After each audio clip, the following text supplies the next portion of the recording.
चंद्रपूरमध्ये काँग्रेसनं जिल्हाधिकाऱ्यांच्या कार्यालयासमोर आंदोलन केलंय। नॅशनल हेराल्ड प्रकरणामध्ये सोनिया गांधी आणि राहुल गांधी यांना सतावलं जातंय असा आरोप त्या आंदोलकांनी केला। यावेळी मोठ्या संख्येने कार्यकर्त्यांची उपस्थिती होती। पुण्यात काँग्रेस कार्यकर्त्यांनी आंदोलन केलं आहे। नॅशनल हेराल्ड प्रकरणामध्ये काँग्रेसचे कार्यकर्ते आक्रमक झालेत। त्यांनी खडकी रेल्वे स्थानकावर रेल्वे रास्ता रोको केलेला आहे। पुणे लोणावळा ही रेल्वे रोखून धरली। यावेळी आंदोलकांनी केंद्र सरकार आणि भाजपच्या विरोधात घोषणाबाजी केली।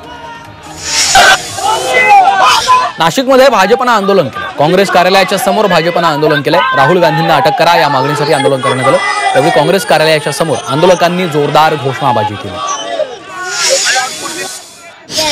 ठाण्यातील शासकीय विश्रामगृहाबाहेर मनसेनं नव्या शैक्षणिक धोरणाविरोधात आंदोलन केलंय। यावेळी हिंदी भाषिक पोस्टर मनसैनिकांनी जाळण्याचा प्रयत्न केला।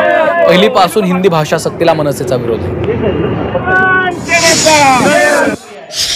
ठाण्यामध्ये कंत्राटदार महासंघाची राज्यस्तरीय बैठक पार पडली। 33 जिल्ह्यातील कंत्राटदार या बैठकीला उपस्थित होते।